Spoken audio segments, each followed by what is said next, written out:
झारखंड के रांची जिले के छोटे से गांव में चंदन नाम का एक मजदूर अपने पिता और मां के साथ रहता था। चंदन के माता पिता हमेशा बीमार रहते थे। चंदन प्रतिदिन दूसरे गांव मजदूरी करने जाता था, पर मजदूरी करके चंदन जितना कमाता था सारा पैसा उसके माँ पिताजी के इलाज में ही चला जाता।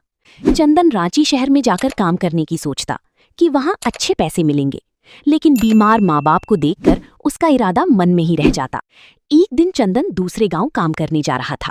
तभी चाय की नुक्कड़ पर कुछ लोग बातें कर रहे थे। यार, गांव में सभी चीजों की दुकान है, लेकिन चिकन की कोई दुकान नहीं है।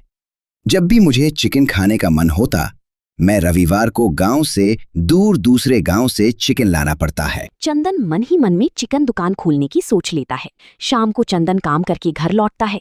पिताजी, मैं गांव में ही चिकन का दुकान खोलना चाहता हूँ। पर बेटा, तुम्हारे पास इतने पैसे हैं कि तुम व्यापार कर सको, वो भी चिकन का। देखना, जो भी करना सोच समझ कर करना। बेटा, तुम जो भी कमाते हो हम दोनों की दवाई में ही लगा देते हो। तुम्हारे पास पैसे कहाँ से आएंगे दुकान खोलने के लिए? मैं पैसों का इंतजाम कर लूंगा। दूसरे दिन चंदन अपने दोस्त राम के पास जाता है। क्यों चंदन मेरे दोस्त, बहुत दिनों बाद दिखाई दिए, आज इधर का रास्ता कैसे भूल गए? यार, मैं तुम्हें से मिलने आया हूँ और तुमसे बहुत जरूरी काम भी है दोस्त। मुझसे बोलो दोस्त, मैं तो हमेशा तुम्हारी मदद के लिए खड़ा हूं भाई, बोल। मुझे कुछ पैसों की जरूरत है। मैं गांव में ही चिकन की दुकान खोलना चाहता हूँ। मजदूरी करने से मेरा घर नहीं चल रहा है। कितने पैसे चाहिए तुझे? यही कोई 10,000 रुपए। ये पैसे मैं तुझे कुछ दिनों में लौटा दूंगा। इतना सुनकर राम चंदन को पैसा दे देता है। चंदन खुशी खुशी अपने घर आता है और दूसरे दिन ही बांस और चटाई से एक झोपड़ी नुमा दुकान बना लेता है और ईश्वर का नाम लेकर अपनी दुकान शुरू कर देता है। गांव वालों को जब पता चला कि उसकी गांव में ही चंदन ने चिकन की दुकान खोल गई है, तो पहले दिन ही चंदन की सारी मुर्गियां खत्म हो गईं। चंदन की खूब अच्छी कमाई हुई। चंदन की चेहरे पर मुस्कुराहट छा गई। चंदन की दुकान कुछ ही महीनों में अच्छी चल पड़ी, पर चंदन की एक नई मुसीबत उसके सामने आने वाली थी। वो मुसीबत थी थानेदार जालिम सिंह, जो बहुत लालची और बदमाश था। थानेदार साहब, गांव में चिकन की नई दुकान खुली है। अच्छी और स्वादिष्ट चिकन मिलती है। अच्छा, वैसे भी आज चिकन खाने का मन हो रहा था।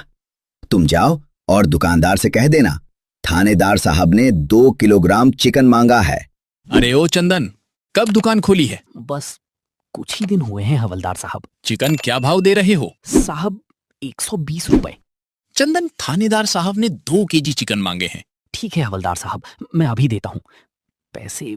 अरे, ये थानेदार साहब ने मांगे हैं और तू पैसे मांग रहा है। तुझे दुकान चलाना है या भी नहीं? हवलदार साहब, मैंने तो ये चिकन दुकान कर्ज लेकर खोला है। ऐसा चलेगा तो फिर मैं कर्ज कैसे चुकाऊंगा? वो सब मैं नहीं जानता। और हवलदार प्रतिदिन चंदन की दुकान से बिना पैसे दिए चिकन लेकर जाता है। चंदन इतने सारे पैसे मांगने थाने चला जाता है। थानेदार साहब, चिकन के कुछ पैसे बाकी हैं आपके पास। अरे हवलदार, ये कौन से पैसे मांग रहा है? ये वो चिकन के पैसे मांग रहा है जो मैं प्रतिदिन आपके लिए लेकर आता हूँ।